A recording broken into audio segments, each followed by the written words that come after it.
Assalamualaikum warahmatullahi wabarakatuh. Baik, pada kesempatan kali ini kita akan coba membahas penerapan hukum Newton pada beberapa kasus.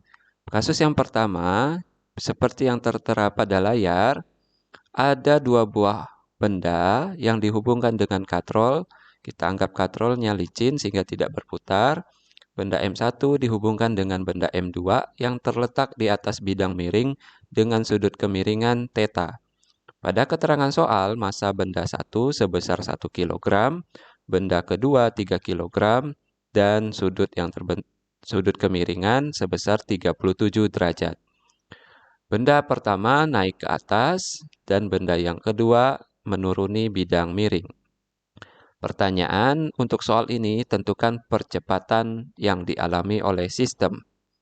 Maka untuk menyelesaikan soal ini, pertama, kita harus menganalisa gaya-gaya apa saja yang bekerja pada setiap benda.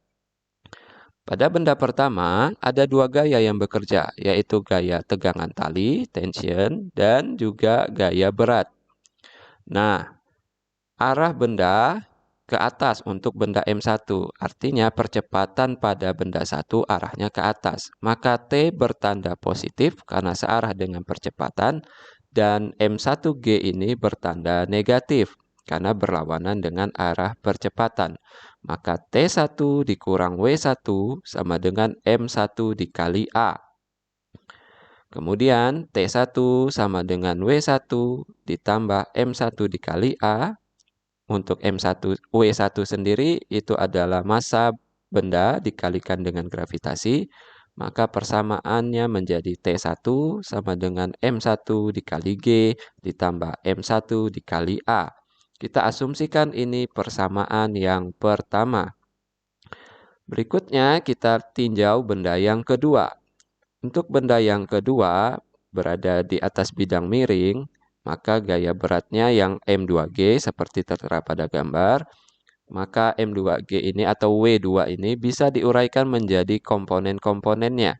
Yang pertama W2X, yaitu M2G sin θ yang arahnya pada sumbu X, dan W2Y yang nilainya atau persamaannya M2G cosinus θ. Kemudian juga ada tegangan tali dan gaya normal. Nah, untuk sigma Fy, jadi di sini ada dua. Yang pertama gaya normal dan gaya W2Y. Ini saling meniadakan sehingga sigma Fy itu sama dengan 0. Maka itu tidak kita tinjau lagi. Yang kita lihat adalah yang pada sumbu X. Maka sigma F sama dengan M2 kali A. Karena bendanya turun ke bawah, maka M2G sinus θ atau W2X ini bertanda positif, dan yang T bertanda negatif. Maka W2X minus T2 sama dengan M2 dikali A. Maka T2 W2X dikurang M2A.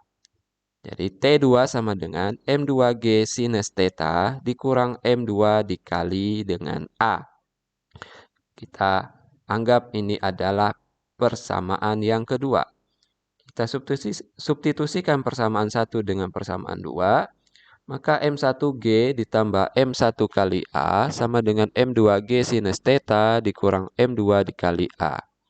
Jadi M1A kumpulkan dengan yang ada variabel A. M1A tambah M2A sama dengan M2G sinus θ. M1G kita pindahkan ruas kanan, maka min M1G. Maka A buka kurung M1 tambah M2 sama dengan M2G sin θ dikurang M1G. Maka A sama dengan M2G sin θ dikurang M1G per M1 ditambah M2. Kita masukkan besarannya atau nilai dari setiap besaran yang diketahui, yaitu massa, kemudian sudut kemiringan, dan juga percepatan gravitasi. 3 dikali 10 dikali sinus 37 derajat dikurang 1 dikali 10 dibagi dengan 3 plus 1. Maka hasilnya 18 dikurang 10 dibagi dengan 4.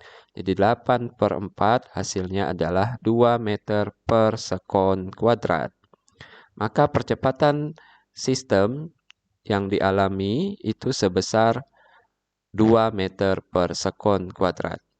Baik, demikian jawaban untuk soal ini. Terima kasih. Sampai ketemu di lain kesempatan. Assalamualaikum warahmatullahi wabarakatuh.